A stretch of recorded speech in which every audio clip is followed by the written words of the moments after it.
西方这些环保主义者能横行无阻的主要原因，是占了所谓政治正确的优势。只要守住这一点，他无论做什么，别人都敢怒而不敢言。今天，他们失去了这个 buff， 等于游戏中开了无敌的对手，忽然间进入无敌失效的状态。这时候就应该抓住机会一击毙命，不给他们侥幸逃脱的机会。否则一旦他们重新打开无敌 buff， 所有人又将对他们束手无策。叶晨给海伦娜的建议，就是让他抓住这个难得的窗口，给这帮人来个一击必杀。只要成功击杀对方，他就将成为全欧洲正常人的大救星。海伦娜也悟出了叶晨的意思，她几乎没有任何犹豫，立刻便道：好的，叶先生，我现在就联系一下警方负责人，要求他们严格调查，同时跟瑞典方面同步一下，跟进后续。说罢，他拿出手机，拨打了一串电话。电话接通，他便立刻下达命令，要求警方立刻前往现场，将所有示威者全部带到警局进行调查，重点跟进朴秀贤，一定要拿到他所有的口供，然后再从内部进行瓦解，试着让其他人透露出组织的更多秘密。此时此刻，网络上关于这件事的讨论已经愈发热烈，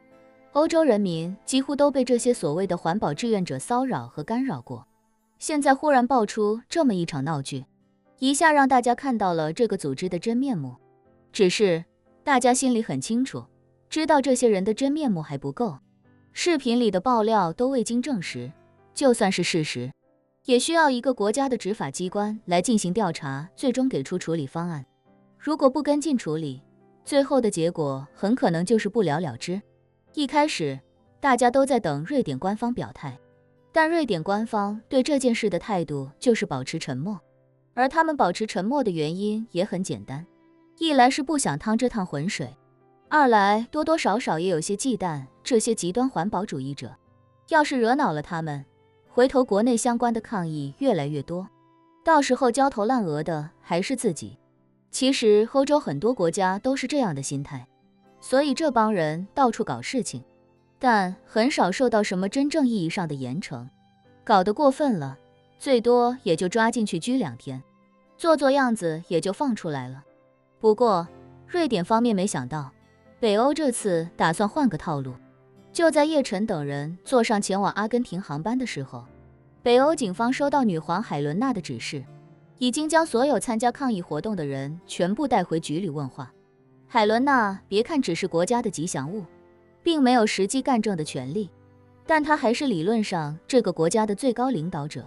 就算是首相也要定期跟她见面述职，走个形式。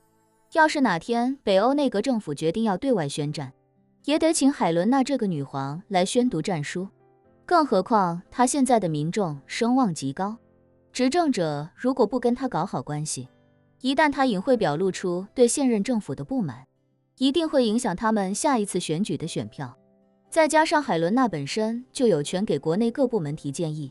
这些部门自然也不敢怠慢她。既然女皇陛下指示要对这些环保分子严查到底，北欧警方便立刻开始全力以赴。这件事本来就在网上引发很大关注，所以北欧媒体得知自己国家警方出手之后，也纷纷前往负责这件事的警察局采访。而警察局的负责人也根据海伦娜的指示，对媒体说，女皇陛下对这次事件非常关注，她认为这件事已经影响到了北欧人民正常的生活秩序和公民应有的合法权益，所以她授意我们要对这件事情彻查到底。我们也会实时向全社会公布我们的办案进程。这个消息一出，整个欧洲都颇为震动。谁也没想到，那位年轻貌美、受人尊敬的北欧女皇，竟然也关注到了这件事，而且还态度强硬地要求北欧警方一查到底。这让很多人都对这件事情的后续走向充满期待。当叶晨几人乘坐的飞机在大西洋上空飞行的时候，北欧警方已经拿到了许多份非常劲爆的口供，他们以朴秀贤为突破点，又在这个组织内接连攻克了很多钱没赚到多少，又胆小怕事、心理防线脆弱的年轻人。于是这个组织的组织架构以及相关利益网也被清晰地梳理出来。朴秀贤对这个组织的了解也并不全面，而经过警方的调查发现，这个组织这几年间所做的每一场抗议，背后基本都有出钱的赞助方。如果是针对某个行业的抗议，背后一定有与之存在竞争关系的另一个行业推波助澜。如果是针对某家企业的抗议，背后也一定有他的竞争对手暗中支持。这些竞争对手甚至会把目标企业的一些环保上的把柄告诉他们，让他们有的放矢，实现一击毙命。许多欧洲本土企业在他们的刻意针对下，声誉受损，收入骤降，甚至破产倒闭。当这些口供被送到海伦娜面前的时候，警务系统负责人有些谨慎地说道：“女皇陛下，这些内容有些过于劲爆，您打算怎么处理？”海伦娜在看过之后淡淡说道：“让外交部门把这些资料发给瑞典，就说我海伦娜·伊利亚特，要求他们对这件事情彻查到底，绝不能放过任何一个潜在的犯罪嫌疑人，更不能让这种伪善的组织再次祸害北欧。”说罢，海伦娜叮嘱他：“对了，要把这件事情公开，同步给媒体，给瑞典施加压力。”负责人犹豫片刻，恭敬地说：“女皇陛下，这样是不是有点太激进了？